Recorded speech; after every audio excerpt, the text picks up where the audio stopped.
मुस्तफ़ा जाने रहमत पे लाखों सलाम, लाखों सलाम, लाखों सलाम। हज़रत सैयदना उमर फारूक, सब बोलिए रदी अल्लाह ताला। हज़रत उमर फारूक रदी अल्लाह ताला का मुबारक ज़माना है। हज़रत उमर ने फौज भेजी ईरान के हुक्मरान के साथ जिहाद करने। ईरान के बादशाह ने 2 ईसाई जासूस भेजे। कहने लगा जरा पता तो करो मुसलमानों का रात का तरीका क्या है, मैं साफ बंदी कराता हूँ। वो सारी रात साफ बंदी कराता रहा। 2 जासूस आए मुसलमानों की मालूमात करने।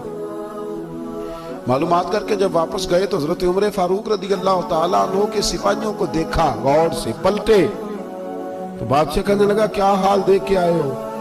कहने लगा सारे मुसल्ले पे बैठे हुए, जितने घंटे हम वहां रहे हैं मुजाहिदीन मुसल्ले पे रहे, यूं लगता है जैसे उनका दुनियादारी से कोई ताल्लुक। और कहने लगे बादशाह कोई ऐसी ताकत है जिसको वो बुला रहे थे, कोई ऐसी कुव्वत है जिसको वो पुकार रहे थे।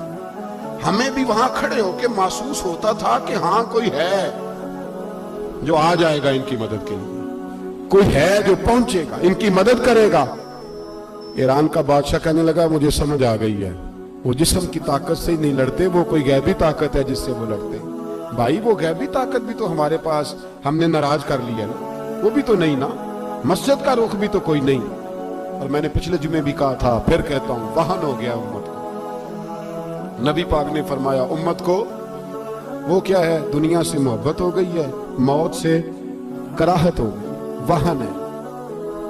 सहाबा किराम को मौत से बड़ा प्यार था, मौत से बड़ी मोहब्बत कर। हमारी तरह नहीं, वो कहते थे मरेंगे तो मनो मट्टी, तो वहां ठीक है अज़ाबे कब्र हक है।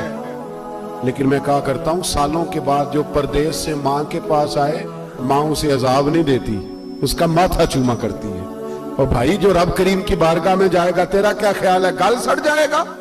मदीने वाले हबीब ने फरमाया कब्रुल मोमिन रौज़तुम मिन रियाज़िल जन्नह।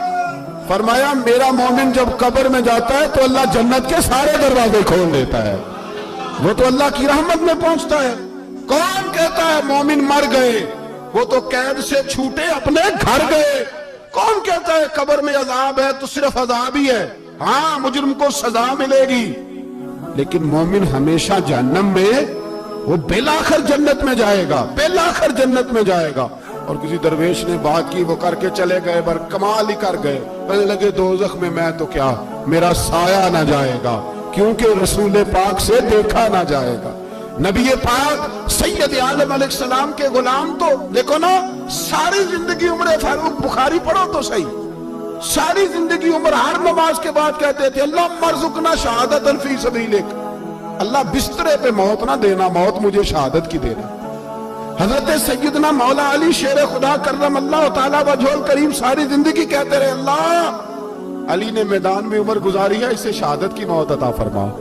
ओ भाई ये तो शहादतें मांगने वाले। हजरत इमाम हुसैन मैदान करबला में खड़े थे, शिमर कहने लगा हुसैन तेरी चारों जानिब मौत है। तो आप फरमाने लगे तुझे अभी हमारा पता ही नहीं, मौत से तो हमारा प्यार चलता है। और फरमाया ये शहादत तो हमारा पीछा करती है, पहुंच जाती है जहां हम होते हैं, मौत से डरा रहा है। मुसलमान का मरने को दिल नहीं करता, वरना वो इतनी बड़ी कोठी में कौन रहेगा। मरने को दिल इसलिए नहीं करता कि वो जो 6 करोड़ 10 करोड़ डॉलर लूट के रखे, मर गए तो खाएगा कौन।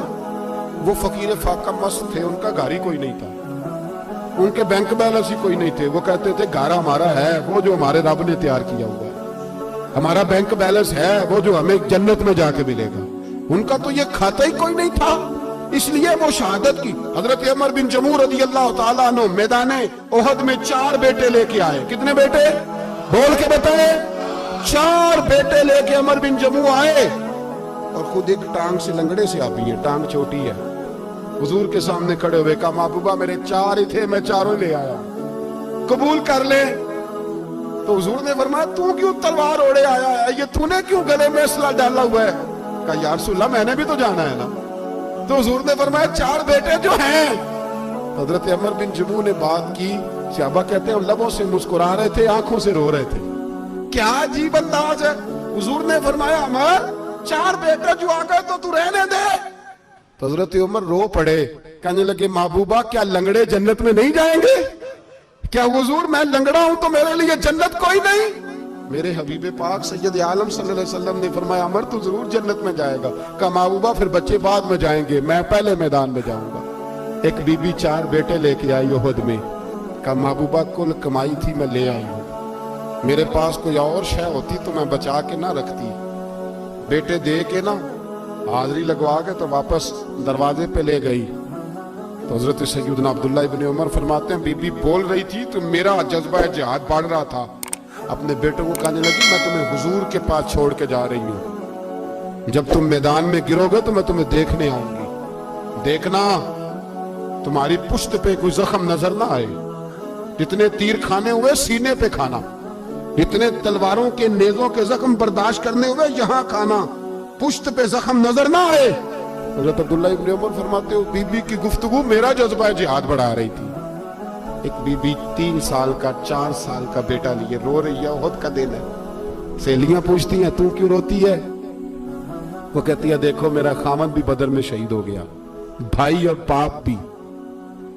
دل کرتا ہے کوئی جوان بیٹا ہوتا تو آج مصطفیٰ کے ساتھ اسے ہی بھیج دیتی. کوئی جوان میرے پاس ہے ہی 3 سال کا تو کیا کروں, 3-4 سال کا بچہ کیا کرے گا؟ پتہ نہیں کیا دلیل آئی. اچانک اٹھی, بیٹے کو سینے سے لگایا, کپڑا ڈالا, مسجد نبوی پہنچ گئی. حضرت بلال کہتے ہیں مجھے ملی, کہنے لگی بلال مجھے پتہ ہے حضور تیاری کرا رہے ہیں جنگ کی, پر 2 منٹ اگر میری ملاقات ہو جائے. بلال حبشی کہنے لگے حضور ہم ایک بی بی ضد کر رہی ہے. حضور باہر آئے, کہنے لگی حضور میں فلاں کی بیٹی, فلاں کی بہن, فلاں کی بیوہ ہوں, میں نے بدر میں 3 شہید دیے ہیں, اب میرے پاس یہ 3 سال کا لال ہی بچا ہے, بڑا فخر ہے میرا. لوگ مجھے شہید کی بیوہ, شہید کی بیٹی, شہید کی بہن کرتے. دل کرتا ہے شہید کی اماں بھی کہیں جاؤں تو میرا بیٹا لے لیں. سیدنا بلال کہتے ہیں حضور مسکرائے, کہنے لگے یہ 3 سال کا نونہال کیا کرے گا؟ کہتے ہیں اماں کا عجیب جذبہ ہے. کہنے لگی محبوبہ سنا ہے اسلحہ بھی تھوڑا ہی ہے, ڈھالیں زیادہ کوئی نہیں, میرا بیٹا ساتھ رکھ لیں, جب آپ کی طرف کوئی تیر آیا نا تو میرا بیٹا ڈھال کے تو اس کو ڈھال بنا کے آگے کر دینا. محبوبہ ڈھال تو بانی سکتا ہے نا. حضرت بلال فرماتے ہیں مصطفیٰ کریم نے فرمایا جا میں نے قبول کیا, قیامت کے دن بیٹا گھر لے جا, جب تیرا نام پکارا جائے گا تو شہید کی اماں کہہ کے پکارا جائے گا, جا تو گھر لے جا. کہتے ہیں چلتے چلتے ایک غریبنی اور آ گئی, اتنی سی ہڈی بان کی, اتنی سی. بلال حضور سے ملاقات ہو جائے گی. نبی پاک آ گئے, کہا محبوبہ یہ غلبہ اسلام میں میرا بھی حصہ ڈال لے. حضور نے فرمایا یہ کیا ہے؟ کہنے لگی حضور خامد فوت ہو گیا, اولاد اللہ نے بے نیازی سے دی نہیں, سویرے چرخہ کاٹ کے رزق حلال کھاتی ہوں, میرے پاس نا یہ اتنا سا بان ہے, ایک گھوڑے کی لگام بن جائے گی. محبوبہ حصہ تو ڈال جائے گا نا دین کے لیے, میری قبولیت ہو جائے گی. میرے حبیب نے ہاتھ اٹھائے اور دعا مانگی, کہے اللہ جتنا تو میدان کے مجاہدوں کو اجر عطا فرمائے اتنا اس غریبنی کو بھی عطا فرما, اتنا اسے بھی دینا. بھائی یہ جذبے تھے, یہ رنگ تھا امت مسلمہ کا, اس لیے کافر گھر میں بیٹھ کے کانپا کرتا تھا. اب اسے پتہ ہے یہ اے سی والی کار سے نہیں نکل سکتے, اسے پتہ ہے کہ ہم نے انہیں بوتل پہ لگا دیا ہے, اب یہ پیپسی مرینڈا اور یہ پی کے کھانے کے ساتھ تو یہ مست رہتے ہیں, اب یہ نہیں نکل سکتے گھر سے, ہم نے انہیں ان چیزوں پہ لگایا ہے جو ان کے وجود کو کھوکھلا کر رہی ہیں, اب کیسے میدان میں نکلیں گے؟ وہ اس لیے نہیں ڈرتا کہ وہ تیری آسائشوں, تیری زندگی میں آنے والی سہولتوں سے آشنا ہے.